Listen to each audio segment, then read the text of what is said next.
Good morning, everyone. So we're going to discuss today about software architecture and design, dependency injection, and inversion of control. Software architecture and design are important for creating strong, easy to maintain, and scalable software systems. Two key concepts in this field are dependency injection or DI and inversion of control or IoC.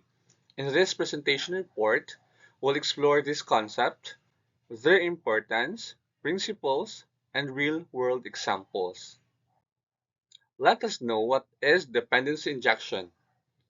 Dependency injection is a design pattern used to create loosely coupled components in software development. In simpler terms, it is a way to provide the dependencies of a class from the outside, rather than hard coding them inside the class. Why dependency injection? First, it helps to improve code maintainability and scalability.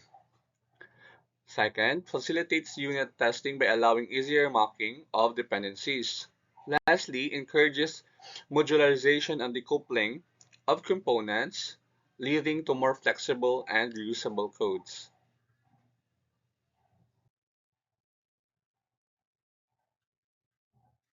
Principles of dependency injection. First is decoupling. DI helps in decoupling components, making them independent of the concrete implementations of their dependencies. Second, flexibility. It allows for easy swapping of dependencies, promoting code reuse and testability. And last, testability. By injecting dependencies, it becomes easier to or substitute dependencies during testing.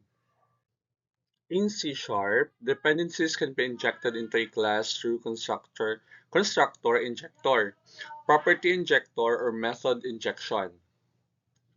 So in this example, we have a user service class responsible for registering users. Instead of directly creating an instance of iEmail services within the user service class, we pass it as a parameter to the constructor injection. This makes user service loosely coupled with iEmail service, allowing different implementations of iEmail service to be easily swapped in. The register user method utilizes the email service dependencies to send a welcome message to the user.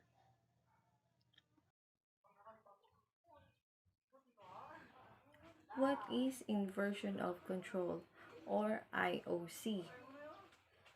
Inversion control is a broader concept where the control of object creation is inverted from within an application to an external framework. Dependency injection is a type of IoC pattern. So, ang inversion control is amura ang sangka control nga naga-create kang sangka object nga gina-silo halin sa sangka application paagto sa external framework. Kag ang dependency injection or ID amo man na ang sangka pattern or sangka uri na kang pattern kang IoC. Kas sa pamamagitan kang DI ang dependency kang sangka class ay ginapasa sa sagwa kang class. Kag wala ta na gina-direct wala ta na gina-direct nga buo sa sulod ka sang ka-class. Amoy ang sara ka paraan nga paggamit kang IoC o para matao nga malawak na nga flexibility at control sa paggamit kang dependency sa sang system kang software. Next is IoC containers in C#. IoC containers in C#. IoC containers are frameworks that manage the dependency and perform dependency injection automatically. Popular IoC containers in C# include AutoFac, Ninject, and Unity. So, IoC containers in C#. IoC containers are frameworks that manage the dependency and perform dependency injection automatically. Popular IoC containers in C# include AutoFac, Ninject, and Unity. So, in IoC containers in C# are powerful tools that implement the IoC principle and automate the process of dependency resolution and object instantiation. So, nagsisilbi silang central repositories of services and manage the lifecycle and some popular IoC containers in the .NET ecosystem, including Unity, AutoFac, and Inject. So what is Unity, AutoFac, and Inject? Unity, AutoFac, and Inject are popular in IoC. They facilitate dependency injection by managing object creation and resolution, enabling loosely coupled and testable code architectures.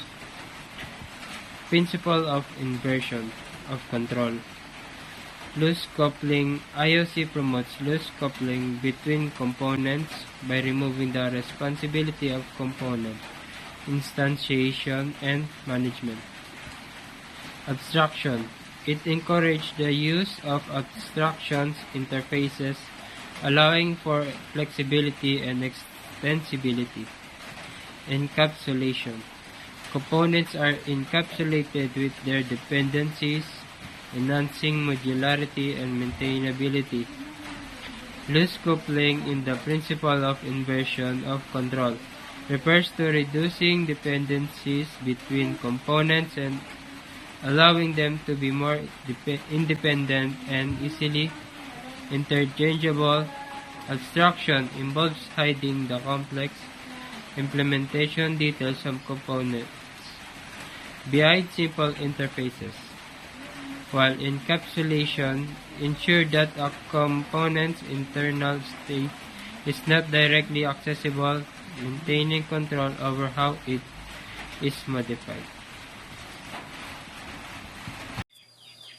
Here is the example of using AutoFac IoC container. For example, we use AutoFac, an IoC container, to manage dependencies and perform dependencies and injection automatically.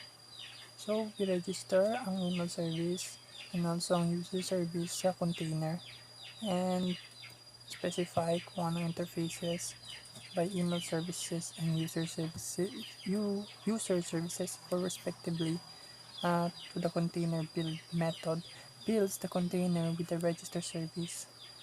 Tapos nagkupra kang create a scope using a var scope equals container dot resolve user service space na close parenthesis at we resolve an instance of IO user service from the container. And also, the last is finally, we call the register user sa dalam ang pinaka-last method on the resolve user service for instance.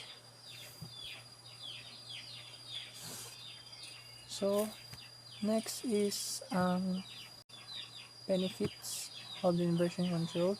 Number 1 is promote a modular and maintainable code base. 2 is allows for easier integration of a third-party libraries and frameworks. And last, supports the development of more testable and flexible application. So that's the last presentation of our topic. Software architecture and design, the dependency injection and inversion of control, or IoC.